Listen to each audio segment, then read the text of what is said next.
అసలే వర్షాకాలం ఆపై సీజనల్ వ్యాధుల భయం. ఈ సమయంలో గిరిజన ప్రాంతాల్లో ఉచిత మెడికల్ క్యాంప్ ఏర్పాటు చేసింది బిగ్ టీవీ. ఉచితంగా మందులు కూడా అందించి పేదలకు సాయం చేసింది. సమాజ సేవలో తమ వంతు బాధ్యతను ఇది తొలి అడుగు మాత్రమే. మహబూబాబాద్లో వచ్చిన స్పందన 1000 ఏనుగుల పరం. మరిన్ని మంచి కార్యక్రమాలకు శ్రీకారం.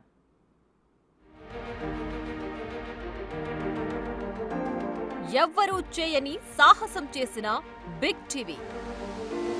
మహబూబాబాద్ లో మెడికల్ క్యాంప్ నిర్వహణ. స్థానిక ప్రజల నుంచి బిగ్ రెస్పాన్స్. మరిన్ని కార్యక్రమాలు కోరుతున్న ప్రజలు.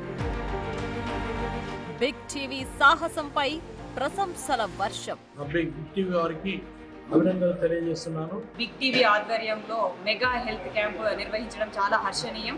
రాబోయే రోజుల్లో ఇంకా మనల్ని పొందాలని చెప్పి మరియు ఆకాంక్షిస్తూ అనతి కాలంలో సంచలనాలకు మారుపేరుగా మారింది బిగ్ టీవీ. వార్తను ప్రజెంట్ చేయడంలో వినూత్నంగా పంథాను అనుసరిస్తూనే ప్రజల క్షేమం కోసం అడుగులు వేస్తోంది. 2 ఏళ్లలోనే ఎన్నో విజయాలను బిగ్ టీవీ తన ఖాతాలో వేసుకుంది. సెన్సేషనల్ స్ట్రింగ్ ఆపరేషన్లు, ఎవ్వరు ఊహించలేని పొలిటికల్ సర్వేలు, ఇలా ఒక్కటా రెండా చాలా విషయాల్లో వేసిన ప్రతి అడుగు సక్సెస్ అయింది. ఇప్పుడు ప్రజలకు తన వంతు సర్వీస్ చేయాలని మరో స్టెప్ వేసింది. మీడియా రంగంలో ఇంతవరకు ఎవ్వరూ చేయని విధంగా మెడికల్ క్యాంపులను నిర్వహించింది బిగ్ టీవీ. మానుకొండ మున్సిపాలిటీ పరిధిలోని వీరబ్రహ్మేంద్ర స్వామి ఆలయంలో ఏర్పాటు చేశారు. ఈ మెడికల్ క్యాంపును మహబూబాబాద్ ఎమ్మెల్యే డాక్టర్ మురళీ నాయక్ ప్రారంభించారు. స్వయంగా బాధితులకు వైద్య పరీక్షలు నిర్వహించారాయన. ఇండియన్ మెడికల్ అసోసియేషన్ డాక్టర్లు ఈ క్యాంపునకు హాజరయ్యారు. డాక్టర్ నెహ్రూ, ప్రమోద్ రెడ్డి, ఐఎంఏ కార్యదర్శి డాక్టర్ సురేందర్, రవీందర్ నాయక్తో మరో 2 ప్రజలను చెకప్ చేసి మందులను పంపిణీ చేశారు. బిగ్ టీవీ ప్రయత్నాన్ని స్థానిక ప్రజలు ప్రశంసించారు. ఈరోజు స్థానిక శ్రీ వీరబ్రహ్మేంద్ర స్వామి దేవాలయ ప్రాంగణంలో బిగ్ టీవీ ఆధ్వర్యంలో మెగా హెల్త్ క్యాంపు నిర్వహించడం జరిగింది.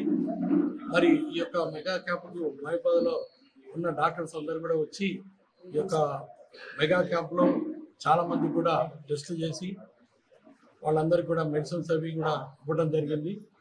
మరి ఇలాంటి కార్యక్రమాలు జనరల్గా రూరల్లో కాకుండా సిటీలో ఏర్పాటు చేసినందుకు బిగ్ టీవీ వారికి అభినందనలు తెలియజేస్తున్నాను.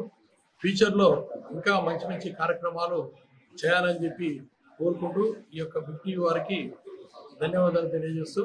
బిగ్ టీవీ మెడికల్ క్యాంపుకు భారీ రెస్పాన్స్ వచ్చింది. వర్షాన్ని సైతం లెక్క చేయకుండా ప్రజలు మెడికల్ టెస్టుల కోసం క్యూ కట్టారు.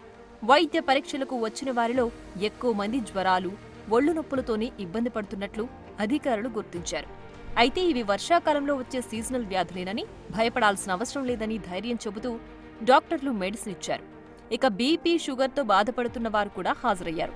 క్రమం తప్పకుండా మెడిసిన్ వాడాలని వారికి సూచించారు డాక్టర్లు. టీవీ ఛానల్స్ కూడా ఇలా మెడికల్ క్యాంపులు నిర్వహిస్తాయా అంటూ ప్రజలు ఆశ్చర్యం వ్యక్తం చేశారు. మరిన్ని సేవా కార్యక్రమాలు చేయాలని బిగ్ టీవీని ఆశీర్వదించారు. మానుకోట మొదటి నుంచి కూడా గిరిజన ప్రాంతం, అన్ని సదుపాయాలకు చాలా దూరంగా చాలా అవస్థలు పడుతున్న ప్రాంతంలో ఈ మెగా హెల్త్ క్యాంప్ నిర్వహించడం చాలా హర్షణీయం. అందులో మనం ఇప్పటివరకు చూస్తే తెలంగాణ రాష్ట్రంలో ఏ సంస్థ కానీ ఏ మీడియా సంస్థ కూడా ఇలాంటి ఒక నిర్ణయం తీసుకోలేదు. అది బిగ్ టీవీ ముందు చేయడము చాలా గొప్ప విషయము. అలాగే ఈ బిగ్ టీవీ యొక్క యాజమాన్యం, తన అధినేత ఎవరైతే ఉన్నారో మా మానుకోట ప్రాంతవాసి అవ్వడం వల్ల మానుకోట ప్రజల యొక్క ఆరోగ్యం, సంక్షేమం గురించి ఆలోచించడం చాలా గొప్ప విషయం. ఇలాగే ముందు కూడా తీసుకెళ్లి హెల్త్ క్యాంప్స్ పెట్టి ప్రజల యొక్క ఆరోగ్యాన్ని కాపాడవలసిందిగా కోరుచున్నాము. అట్లాగే ఇట్లా మున్సిపాలిటీ పరిధిలలో కాకుండా గ్రామీణ ప్రాంతాలలో ఎక్కడైతే వెసులుబాట్లు లేవో అక్కడికి కూడా బిగ్ టీవీ చేరుకోవాలని, బిగ్ టీవీ వారిని ఆదర్శంగా స్ఫూర్తిగా తీసుకొని మిగిలిన మీడియా సంస్థలు కానీ యాజమాన్యం కూడా రావాలని మనస్ఫూర్తిగా కోరుకుంటున్నాను. ముఖ్యంగా మానుకోట జిల్లా గిరిజన జిల్లా. ఇక్కడ వాస్తవంగా అత్యధిక ఉన్నటువంటి ఏదైతే బడుగు బలహీన వర్గాలకు సంబంధించిన ప్రజలు ఇక్కడ కాయకష్టం చేసుకునేటువంటి వ్యక్తులు ఉంటారు. కాబట్టి కనీసం మరి వాళ్ళ ప్రైవేట్ హాస్పిటల్ పోతే మరి వేలాది రూపాయలు ఖర్చు అయ్యే పరిస్థితి ఉన్నటువంటి ఈ రోజుల్లో బిగ్ టీవీ వారు మరి ఇలాంటి కార్యక్రమం నిర్వహించడం చాలా అభినందనీయం. మీడియా రంగం కాలానుగుణంగా దాని రూపాంతరం చెందుతూ వస్తోంది. మొదట్లో ఇదో సేవా రంగంగా ఉండేది, తరువాత ఉపాధి కల్పనా రంగంగా మారింది, ప్రస్తుతం వ్యాపార రంగంగా మారిపోయింది. అయితే మీడియా అంటే వ్యాపారం కాదని, సర్వీస్ అని రుజువు చేయడానికి బిగ్ టీవీ ఓ అడుగు వేసింది. ప్రజల ఆశీర్వాదంతో ఇలాంటి మరిన్ని కార్యక్రమాలు చేయడానికి బిగ్ టీవీ యాజమాన్యం ఎప్పుడూ సిద్ధంగా ఉంటుంది.